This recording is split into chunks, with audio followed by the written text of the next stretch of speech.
Chilli powder అన్ని రకాల వంటలకు పచ్చళ్లకు సరైన chilli powder. No colour, no chemicals.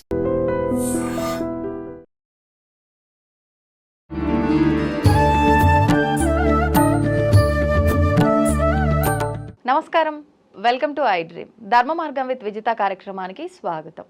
అయితే ప్రస్తుత పరిస్థితుల్లో ప్రతి ఒక్కరూ కూడా, ముఖ్యంగా యువత, వాళ్ళ ఆత్మస్థైర్యం ఏంటి అని గుర్తించలేక ఎన్నెన్నో తప్పులు పొరపాట్లు చేస్తూ వాళ్ళ జీవితాన్ని కోల్పోతున్నారు. అటువంటి వారికి విశ్వ నియమాలు అనే ఒక కాన్సెప్ట్, ఒక పుస్తకం అయితే ఉంది. ఆ పుస్తకంలో ఉండే ఆ జ్ఞానాన్ని గనక మనం తెలుసుకొని దాన్ని ఎలా మనం గ్రహించి ఎలా మన లైఫ్కి ఉపయోగపడుతుంది, ప్రకృతి మనకి ఎలా సహకరిస్తుంది అనే జ్ఞానాన్ని గనక పుస్తకంలోంచి మనం తీసుకోగలిగితే నిజంగా ప్రతి ఒక్కరి లైఫ్ అనేది ఒక మంచి మార్గం ఏర్పడుతుంది. లైఫ్ అనేది నిజంగా చాలా అద్భుతంగా ఉంటుంది.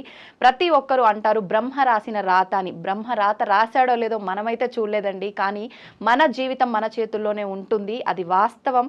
అయితే విశ్వ నియమాలకు సంబంధించి 15 సంవత్సరాలుగా పుస్తకం రాయటం మొదలుపెట్టి ఫైనల్గా ఆ పుస్తకం రాయటం కంప్లీట్ చేసి ఆ విశ్వ నియమాలను విశ్వవ్యాప్తం చేయటానికే పరితపిస్తున్న లక్కరాజు నిర్మల గారు మనతో పాటు ఉన్నారు. ఇప్పుడు వారితో మాట్లాడి ఈ విషయాలు మనం తెలుసుకునే ప్రయత్నం చేద్దాము. దీన్ని మీ అందరికీ తెలియజేయడం కోసం ఒక సిరీస్ లాగా దీని అయితే మేము ప్లాన్ చేస్తున్నాము. ముందుగా అసలు మనం సిరీస్ స్టార్ట్ చేసే ముందు అసలు ఏముంది ఈ పుస్తకంలో, విశ్వ నియమాలు అంటే ఏంటి, ఆ పుస్తకం చదవడం వల్ల ఎన్నో పుస్తకాలు వచ్చాయి, చూసాము, ఏం మారింది, మరి ఇది చదివితే మారుతుందా అనుకునే వాళ్ళకి అసలు నిజంగా ఎలా మారుతుంది, ఏం తెలుసుకోవచ్చు అనే చిన్న జ్ఞానాన్ని ఇవ్వడం కోసమే మా ప్రయత్నం ఈ వీడియోలో.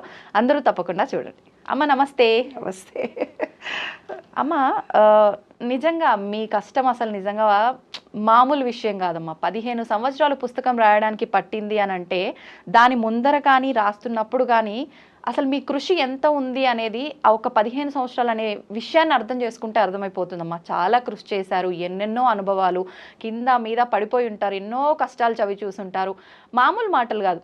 మీకుండొచ్చు ఇంట్రెస్ట్ బుక్ రాయాలని, కానీ ఇంట్లో వాళ్ళు కూడా దానికి సపోర్ట్ చెయ్యాలి. కొన్ని సందర్భాల్లో సపోర్ట్ చెయ్యరు, ఎన్నో కష్టాలు ఎదుర్కోవాల్సి వస్తుంది. మొత్తానికి మా అందరికీ ఈ విశ్వ నియమాలు అనే పుస్తకాన్ని అయితే అందించడం జరిగింది. మనకు మన మహాత్ములు ఎందరో మంచి మంచి గ్రంథాలు పురాణాల రూపంలో జ్ఞానాన్ని ఇచ్చారు, కాదనము. కానీ ప్రస్తుత జనరేషన్లో ఉన్న వాళ్ళకి సింపుల్గా మనం నిత్యం ఏం చేసుకుంటున్నామో దానిలోనే కొంత జ్ఞానాన్ని అందించేటట్టుగా ఉంటే బాగుంటుంది. ఈ మధ్యకాలంలో మనం వింటున్నాం ప్రకృతిని మనం ఖరాబ్ చేయడం వల్లనే మనకు వచ్చే ఇవన్నీ కూడా అని చెప్పి. మనకు వచ్చే సమస్యలు అయితే కానివ్వండి, ప్రకృతిలో వచ్చే సమస్యల వల్ల మనం పడే ఇబ్బందులు కానివ్వండి, ఇవన్నీ అంటే దీన్ని బట్టి ఏమర్థం అవుతుంది, ప్రకృతిని మనం కాపాడుకుంటే మన జీవితం మనం కాపాడుకున్నట్టు. ఎలా అమ్మా, అసలు ఏంటి ఈ పుస్తకంలో ఏముంది, ఎలా అందించబోతున్నారు మాకు ఈ విషయాన్ని? లాస్ట్ టైం నా అనుభవాలన్నీ చాలా మీ ఎపిసోడ్లో మీతో ఇంటర్వ్యూలో చెప్పాను నాన్న. అవునమ్మా. ఇంట్రడక్షన్లో చాలా చెప్పేశాను మీకు, ఆల్మోస్ట్ ఆల్. అసలు ఎందువల్ల నేను ఎలా ఉన్నదాన్ని ఎలా మార్పు చెందాను విశ్వ నియమాల వల్ల. విశ్వంతో అటాచ్మెంట్ అంటే ఒక లింక్ కుదిరింది నాకు విశ్వానికి. ఆ విశ్వంతో ఇవాళ నేను మాట్లాడగలుగుతున్నాను. నా అనుభవాలను మీ అందరితో పాలు పంచుకోవడానికి ఒక పుస్తకం రాశాను. ఈ పుస్తకము తీసుకురావడానికి నేను భగవద్గీతను రాయాలి, నా మోటివేషన్ అని పెట్టాలా, ఏం చేయాలి ఈ పుస్తకానికి ఏం పేరు పెట్టాలి, ఎవరైనా కవిత్వం రాస్తున్నావా, ఏమైంది ఆగిపోయినా అంటే లేదు రాస్తున్న పుస్తకం అని చెప్తూ వచ్చాను, ప్రొలాంగ్ చేస్తూ వచ్చాను. కానీ రోజు ఈ కరోనా వచ్చినప్పుడు మాత్రం చాలా బాధపడ్డాను నేను. ఇప్పుడు ఎలాంటి ఏదో ఒక ఈనాటి జనరేషన్ పూర్తిగా అంటే మనం ప్రకృతికి విరుద్ధంగా జీవిస్తున్నాం. ఇవాళ డోర్ కూడా తీసుకొని బయటకు వచ్చి ఊపిరి తీసుకునే పరిస్థితి లేకుండా మనం ఎందుకు ఇలాగా బంధించబడి ఉన్నాము. మళ్ళీ ఇప్పుడు కాలంలో కూడా మళ్ళీ కరోనా తిరుగు ప్రయాణం అయింది. నిన్న వరల్డ్ ఎన్విరాన్మెంట్ ఉస్మానియా యూనివర్సిటీలో జరిగితే 180 మొక్కలను మేము దానం భూమిలో పాతిపిచ్చి వచ్చాను నేను. ఎంతో దూరం నుంచి కష్టపడి వెళ్ళి మళ్ళీ ఉస్మానియా యూనివర్సిటీలో పాతొచ్చాం. ఎందుకు? కానీ అమ్మా, ఇది గొప్ప విషయం మీరు అలా నాటించడం అనేది. కానీ ప్రతి ఒక్కరు అర్థం చేసుకోవాల్సింది ఏంది అంటే, ఇట్లా ఒక ప్రత్యేకమైన రోజు వచ్చినప్పుడే కాకుండా ప్రతిరోజు ఏదో ఒక అకేషన్ లా భావించి ఒక మొక్కని ఒక్కొక్కరు ఒక మొక్కని నాటే విధంగా చేసుకుంటే ఇంకా బాగుంటుంది కదా. ఇంకా బాగుంది. ఉస్మానియా యూనివర్సిటీలో చెట్లు నాటిపించాము, చెట్లు తెప్పించాను నేను. ఒక నర్సరీ నుంచి చెట్లు తెప్పించి చెట్లు అక్కడ ఉండే లైబ్రరీ చేత అక్కడ ఉండే పిల్లలందరి చేత చెట్లు నాటించాను. మన ఇళ్లలో ఎన్నో ఫంక్షన్స్ జరుగుతుంటాయి. ఒక వాచో ఒక ఇత్తడి గిన్నో స్టీల్ గిన్నో ఇంట్లో లేవన్నట్టు మనం ఇస్తాం కదా. అలా కాకుండా ఒక మొక్క ఇవ్వాలి అని, ఒక మొక్కను కనుక మీరు ఎవరికైనా గిఫ్ట్ ఇస్తే ఆ మొక్క ఎంత ఒక చెట్టు ఎంత ఎనర్జీ ఇస్తుందో మీ ఎనర్జీలో positive energy attraction of law కావాలంటే మనలో నెగిటివిటీని పాజిటివ్ ఎనర్జీగా మార్చుకోవాలి. అలా మీరు ఒక చెట్టును కనుక ఎవరికన్నా గిఫ్ట్ ఇస్తే పాజిటివ్ ఎనర్జీ మీకు వస్తుంది. ఇలా మీరు చెప్పినటువంటి ఈ యూట్యూబ్ ఛానల్లో మన విశ్వ నియమాల గురించి పాజిటివ్ ఎనర్జీ ఇచ్చేవి పాస్ ఆన్ చేస్తే ఒకళ్ళకొకళ్ళకు పాస్ ఆన్ చేస్తే మీకు ఎనర్జీ వస్తుంది. అవి చెట్టుకు నీళ్లు పోస్తే ఎనర్జీ వస్తుంది. అందరూ నాకు చెప్తారు మేము అంత గొప్పవాళ్ళము ఇంత గొప్పవాళ్ళము, మేము అనుకున్న అట్రాక్షన్ ఆఫ్ లా ఫలిస్తలేదు, మేము అనుకున్నది చేస్తలేదు, లేదు డబ్బులే వస్తలేవు అని చెప్తారు. దానికి కారణం ఇది ఒక్కటే నాన్న, ఏమిటంటే ప్రకృతికి నీవు ఏదో ఒకటి ఇవ్వాలి. ఏది ఇస్తే నీలో ఎనర్జీ పెరుగుతుంది. ఆ ఎనర్జీని మీరు అనాలిసిస్ చేసుకోవాలి. ఇల్లు మీ థాట్స్, మీ భావాలు, ఏర్పడినటువంటి భావాలు, మూఢనమ్మకాలు, మూఢ విశ్వాసాలు ఏవేవో మనలో ప్రబలంగా ఉన్నాయి కదా. ఆ ప్రబలంగా ఉన్నటువంటి వాటికి అతీతమైనటువంటి భావనతో మనం ఇవాళ బ్రతకాలి కదా. ఆ నెగిటివిటీని మనం తీసేసి పాజిటివ్ ఎనర్జీ తీసుకురావాలి. అందుకని ఏం చేస్తున్నారు, ఈ అట్రాక్షన్ 41 సార్లు నువ్వు రాయి నీకు కావలసినటువంటి కోరిక అంటే ఈ సబ్ కాన్షియస్ మైండ్లో పూర్తిగా నీ కోరిక అనేది దానికి ఎనర్జీ వచ్చి ఆ ఎనర్జీ లెవెల్స్తో ఫీలింగ్ని విశ్వంలోకి ఇచ్చినప్పుడు ఆ కోరిక తీరుతుంది. లేదు ఒక కోరిక నాకు ఇల్లు కావాలి ఇల్లు వచ్చేసిందంటూ ఫీల్గా అని చెప్తారు. అంటే ఏంది, నా విశ్వ నియమాల ప్రకారం ఏమిటిదంటే ఆలోచన అనేది కూడా ఒక ఎనర్జీ, శబ్దము అనేది కూడా ఒక ఎనర్జీ. మీరు ఇంట్లో ఏ శబ్దంతో గట్టిగా అరుచుకుంటున్నారా, కొట్లాడుతున్నారా, కేకలేసుకుంటూ మాట్లాడుతున్నారా, మీ ఎనర్జీ లెవెల్స్ డౌన్ అయిపోతాయి. అంటే ఎనర్జీ ఖర్చు అయిపోతుంది, నెగిటివిటీ ఆ ప్రాంతంలో పెరుగుతుంది. ఒక పిల్లలు కానీ, ఒక తల్లి కానీ, ఒక భర్త కానీ, ఇంట్లో ఉండే XYZ ఎవరైనా పర్వాలేదు, గట్టిగా కేకలేస్తూ మాట్లాడుతూ ఇరిటేట్ అవుతూ ఒక పనివాళ్ళు కానీ ఇంకొకళ్ళు కానీ ఏదైనా అక్కడ ఉండే సిచ్యుయేషన్లో అది నెగిటివిటీ పెంచే అభిప్రాయం. అంటే ఆ ఎనర్జీ మీరు అనుకున్నారు, ఒక మాట గట్టిగా అన్నాము వెళ్ళిపోయినాము అనుకున్నాం కాదు, అది విశ్వంలో ప్రవేశించి విశ్వంలో ఇంకొకళ్ళ మనసును కూడా గందరగోళం చేస్తుంది. అంటే ఏంది, మనం ఇచ్చేది ఏదైతే ఉందో విశ్వంలోకి వెళ్ళిపోయి అది ఇంకొకళ్ళ మీద కూడా ప్రభావం చూపిస్తుంది. నువ్వు నెగిటివ్ ఇస్తే నెగిటివ్ ప్రభావం విశ్వం మీద చూపిస్తుంది, పాజిటివ్ ఇస్తే పాజిటివ్. అంటే ఇది ఎవరో ప్రభుత్వాలు చేయాలి, ఇంకొకళ్ళు చేయాలి అనేది కాదు ఎన్విరాన్మెంట్ అంటే మీకు ఇన్ని ఎపిసోడ్లో మీకు అందరికీ అర్థమైంది ఏంటిది, పంచభూతాలు మనలో ఉన్న ఎనర్జీ పాయింట్స్, పంచభూతాలు బయట ఉన్నాయి, రెండింటిని కలుపుకుంటే మన కోరిక తీరుతుంది కాదు. మనం పూర్తిగా ప్రకృతికి విరుద్ధంగా జీవిస్తున్నాం. మనం తినే ఆహారం ఏముంటుందో ఆలోచనలు అలా వస్తాయి. మనం ఎలాంటి మాటలు మాట్లాడుతున్నామో అలాంటివే మన జీవితంలో ఎదుర్కొంటున్నాము. అంటే మనం చేసే ఆలోచనల్లో ఉన్న బీజం ఏదైతే ఉందో, ఆలోచన అనే బీజం చిన్నప్పటి నుంచి మీ మనసులో పడిందో అవే వృక్షాలుగా బయట ఇవాళ మీరు అనుభవిస్తున్నాయి. లాస్ అయ్యానొకళ్ళు, ఉద్యోగం రాలేదనొకళ్ళు, పెళ్ళి కాలేదనొకళ్ళు, పెళ్ళైనా పిల్లలు పుట్టలేదనొకళ్ళు, అనారోగ్యంతో ఉన్నాము. అవన్నీ కూడా మీ మనసులో మీరు చిన్నప్పటి నుంచి ఏర్పరచుకున్న భావాలు.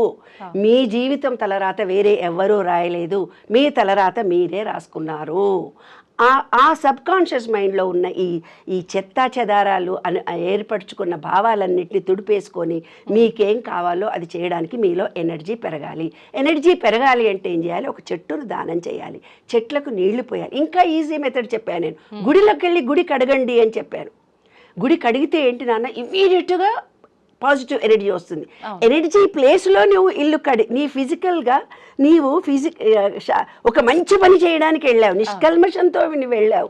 అక్కడ నీవేదో లాభం ఆశించి నువ్వు వెళ్ళలేదు.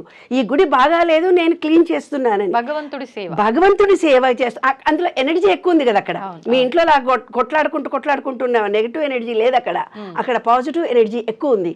కాబట్టి అక్కడికి వచ్చినటువంటి భక్తులు ఎంత నెగిటివిటీ ఇస్తున్నారో అదంతా తుడిపేస్తుంటే ఈ విశ్వం అనుకుంటుంది ఇతనిలో ప్యూరిటీ ఉందని తొందరగా ఇమ్మీడియట్గా మీకు ఇస్తుంది అని చెప్పాను. అందుకే నేను ఒక టెక్నిక్ చెప్పింది, గుడి కడగాలి అనేది.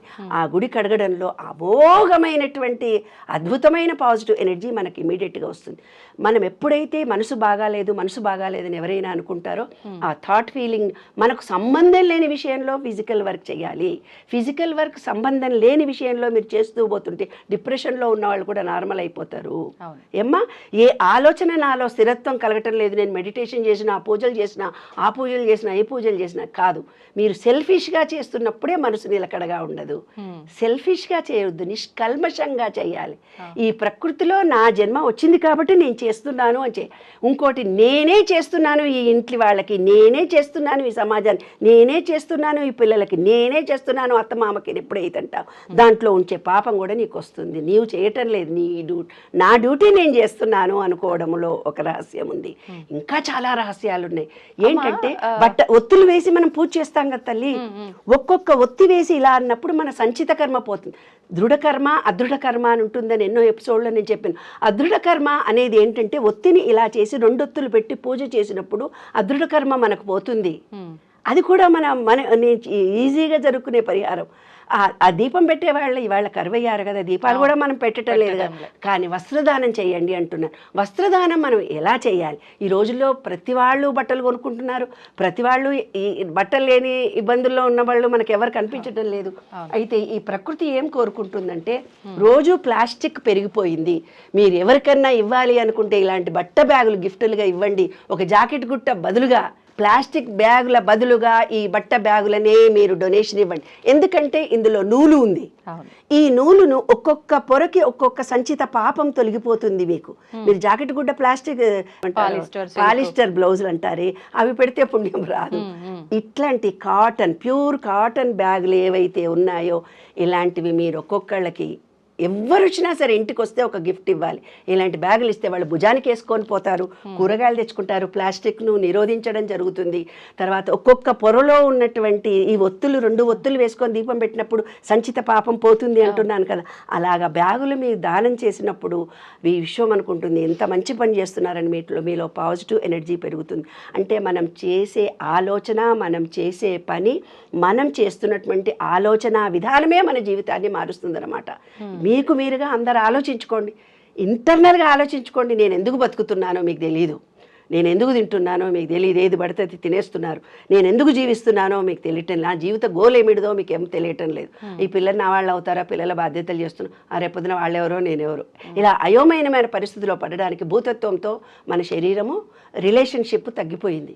అందుకే అందరికీ బొక్కలు ఎరిగిపోయి మోకాళ్ళ ఆపరేషన్స్ జరుగుతున్నాయంటే అదే జరుగుతోంది. అంటే భూతత్వంతో రిలీజ్ అయిపోయింది. అందుకే ఎవరిలో స్థిరత లేదు. ఈరోజు యువతలో స్థిరమైన భావాలు లేవు, స్థిరమైన ఆలోచనలు లేవు, స్థిరమైన ఏకాగ్రత లేదు.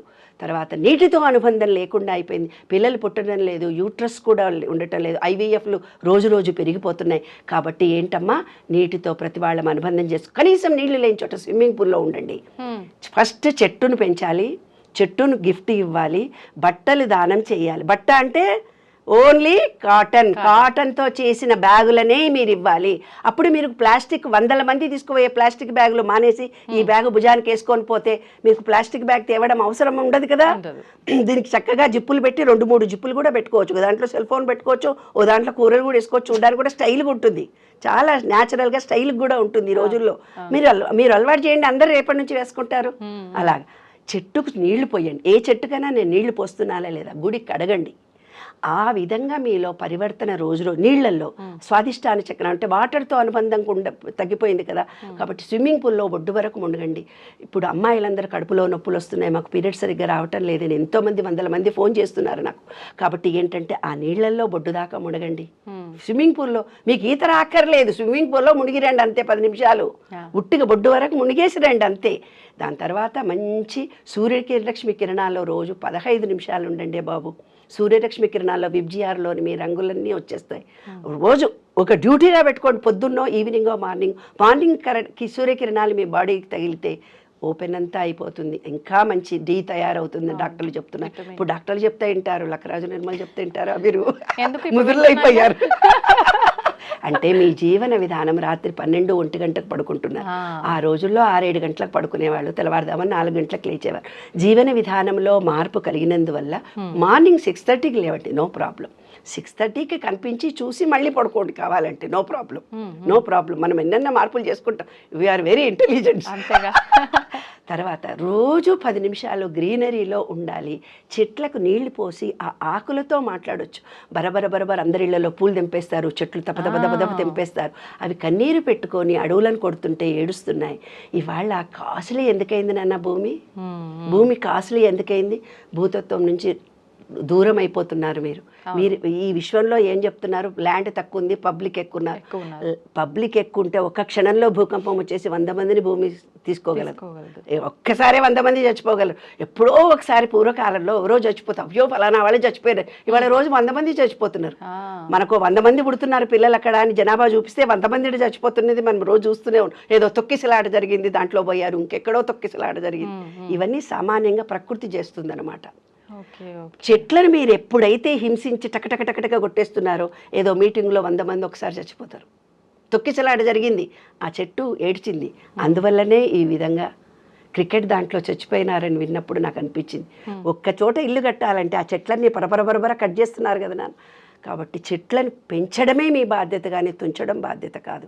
ఎవరైతే చెట్లను పెంచుతుంటారో నెక్స్ట్ తరాలు ఆక్సిజన్ కోసం పరిగెత్తక్కర్లేకుండా మనం బ్రతుకుతాం. తర్వాత ఆకాశాన్ని చూడాలి ప్రతి ఒక్కళ్ళు కూడా. ప్రతి ఒక్కళ్ళు ఈ విశ్వనియమాలు అనే పుస్తకంలో ప్రతి పాయింట్ చెప్పాను. నాదం అంటే ఏంది, వేదం అంటే ఏంది, మృత్యు అంటే ఏంటి, మీరు దాహం అంటే ఏంటి, సూర్యుడు అంటే ఏంటి, మీరు మాట్లాడే మాటలంటే ఏంటి, ఈ ప్రతి ఒక్క మాటకి పూర్తిగా విశ్వ నియమాలే కాదు నాన్న, విశ్వ రహస్యాలు కూడా చెప్పాను దాంట్లో. కాబట్టి ప్రతి ఒక్కళ్ళు విశ్వ నియమాలను తెలుసుకోండి, విశ్వ రహస్యాలను తెలుసుకోండి. మీరు కూర్చున్న చోట ఇల్లు కావాలంటే ఇల్లు వస్తుంది, ఆరోగ్యం కావాలంటే ఆరోగ్యం వస్తుంది. మీ మనసు ప్రశాంతంగా పెట్టుకోండి. నేను నాది అనే స్వార్థాన్ని వదిలిపెట్టండి. ప్రేమ, ఆత్మీయత, లాలన పెంచుకోండి. మీలో ఒక కృతజ్ఞతాభావం, ఎప్పుడు ఏదో ఇస్తూనే వెళ్ళండి, మీకు అన్నీ మంచి జరుగుతాయి. ఎవరైతే ఇవి ఛానల్స్ చూస్తున్నారో సెల్ఫిష్నెస్ వదిలిపెట్టండి. మా అత్త ఇట్లా చేసిందంటే అత్త అట్లే ఉంటుంది, నా మొగుడు ఇట్లా చేసిందంటే, నా భార్య ఇట్లా చేసిందంటే వాళ్ళు అట్లే ఉంటారు. వాళ్ళ గురించి మీరు వాళ్ళు అలా ఉన్నారు అంటే ఆ పాపం నీకు అంటుకుంటుంది. విషయం ఎక్కడ?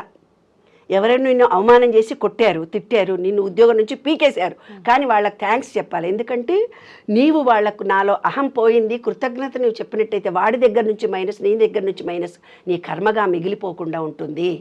ప్రజెంట్ సిచ్యుయేషన్లో ఎవరు ఏ ఏ పరిస్థితుల్లో ఎలా ఉన్నారో అది నేను ఒప్పుకుంటున్నాను అని జీవితాన్ని సాగించండి, మీకు హ్యాపీగా ఉంటారు. ఈ ఎందుకు వచ్చింది అనే క్వశ్చన్ వేసుకున్నారనుకోనానా, పాయింట్ కర్మగా మిగిలిపోతుంది. మీరు మారరు, మీ జీవితం మారదు. ఏ థాట్ రిలీజ్ చేస్తున్నారో అదే రౌండ్గా తిరిగి నీ దగ్గరకు వస్తుంది. 8 ఆకారము అంటే అనంతము.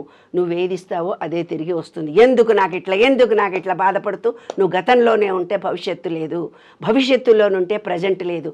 కాబట్టి ప్రజెంట్లో ప్రతి పనిని ఎరక కలిగి చేయండి, ప్రతి పనిని ధ్యాసతో చేయండి, ప్రతి పనిని ఇది నా డ్యూటీ అనుకోని మీరు చేయండి. నేనే చేస్తున్నానే ఫీలింగ్ మీరు వదిలిపెట్టండి. మీకు ట్రెమండస్ ఎక్స్పీరియన్సెస్ చూస్తారు. చెట్లను పెంచండి, చెట్లకు నీళ్లు పోయండి, నీరును సఫిషియెంట్గా తాగండి, విశ్వ నియమాలను ప్రతి ఒక్కళ్ళు తెలుసుకోండి, జీవిత విలువలు పెంచుకోండి. మీరు అనుకున్న కోరిక నెరవేరుతుంది, దానికి నేను గ్యారెంటీ. అనుకున్న కోరికలన్నీ నెరవేరుతాయి. విశ్వ నియమాలను గురించి పూర్తిగా అవగాహన చేసుకొని మీరు తెలుసుకుంటే కనుక. అట్రాక్షన్ ఆఫ్ లా అంటే నేను మంచిగా చేసినా, ఆలోచించినా, నేను 10 సార్లు అనుకున్నా, నేను నీ పాతదన్ని నీ లోపల పెట్టుకొని, లోపల కడుపు నిండా పాతవన్నీ పెట్టుకున్నాక ఇప్పుడు మారిన ఓ 4-5 స్క్రిప్టులు చదివితే ఇట్లా ఫలిస్తేదే బంగారు కొండ. ఆ పాత బునియాదల చాలా ఉంది. అవన్నీ మన ఫీలింగ్స్ అన్నీ తీసేసేయాలి. ఏ నమ్మకాలు, ఏ విశ్వాసాలు, ఎవరిని నువ్వు మోసం చేస్తున్నావు, ఎవరు సెల్ఫిష్గా నువ్వు బ్రతుకుతున్నావు, ఎలా నీ జీవన విధానం, ఎలా డబ్బు సంపాదించారు మన పూర్వీకులు, ఆ డబ్బును నువ్వు అనుభవిస్తున్నప్పుడు ఎన్ని పాపాలు వస్తాయి. తర్వాత ఎవరినైనా నీవు హింసించావా, ఆ వాళ్ళు ఎంత ఫిజికల్గా బాధపడ్డారో నువ్వు అంత ఫిజికల్గా బాధపడాలి. ఎవరైనా సైకాలజికల్గా బాధపెట్టావా, నువ్వు సైకాలజికల్గా నువ్వు అంత బాధపడాలి. నువ్వు ఎవరినన్నా డబ్బు దోచుకున్నావా, అంత డబ్బు నీ దగ్గర నుంచి పోయిందాక విశ్వం నేను వదలదు. అదే జీవిత రహస్యం, అదే విశ్వ నియమాలు. ఇంకా చాలా చాలా ఉన్నాయి. మనం నెక్స్ట్ ఎపిసోడ్లో అన్నీ చెప్పుకుందాము. ఇదమ్మా రహస్యం, జీవిత రహస్యాలు ఇవన్నీ. మనం జీవిస్తున్న విధానానికి ఉల్టా ఉన్నాం కాబట్టి మనం పర్యావరణానికి తల వంచి కృతజ్ఞతలు చెప్పుకుంటూ జీవితాన్ని గడపాలి. విశ్వ నియమాలను తెలుసుకుంటూ బ్రతకాలి. చెట్లను పెంచండి, ప్రకృతితో మమేకమై బ్రతకండి. ప్రకృతిని మనం కాపాడబడతాం. మీరు మనం రక్షిస్తే అది మనని కాపాడుతుంది. ఈ విశ్వం అంతా మనని బ్లెస్ చేస్తుంది మనని. అంటే నాకు అనిపించిందమ్మా, ఆత్మస్థైర్యం పెరుగుతుంది, మనోధైర్యం వస్తుంది, జీవితం చక్కగా ఉంటుంది అంటే ఈ పుస్తకం తెలుసుకోవడం వల్ల ఎలా అనిపించింది? మీరు చెప్పిన ఈ మాటల్ని బట్టి మన జీవితాన్ని మనం తెలుసుకుంటాం, విశ్వాన్ని తెలుసుకోవడం కాదు, మన జీవితాన్ని మనం తెలుసుకుంటామని అయితే అర్థమైందమ్మా. సంతోషం అమ్మా. నీ గురించి నీవు ఆలోచించుకోగలుగుతావు. నేనేంటి, నాకేంటి, నేను ఎక్కడున్నాను అనే ఆలోచన నీలో మొదలవుతుంది. అంటే ఇప్పటిదాకా మన జీవితం బయట ఉందనుకొని పరిగెత్తుతూ పోతున్నాం కదా. ఈ విశ్వ నియమాలనేవి తెలుసుకున్నప్పుడు మనని మనం, నేను ఆలోచించే మాట, నేను మాట్లాడే మాట, నేను ప్రవర్తించే పద్ధతి, నా ఆలోచన విధానం ఎలాగుంది, నా జీవిత గోల్ ఏముంది తెలిసిపోతుంది. ధన్యవాదాలమ్మా. థ్యాంక్ యూ వెరీ మచ్ బంగారు తల్లి. తవ్వండి, తవ్వుతున్న శివలింగం. సరే దాన్ని అట్లా కప్పేసేయండి, చూపించదండి. Krishna is there. మూర్తి పూజ కాదు, సాక్షాత్ బ్రజేంద్ర నందన భగవాన్ ఉన్నారు మూర్తిలో. ఏమీ ఆశించకుండా ఆరాధించే వాళ్ళు కూడా ఉన్నారా ప్రభుజీ? నిజమైన భక్తి అంటే మనకు తెలియదు కాబట్టి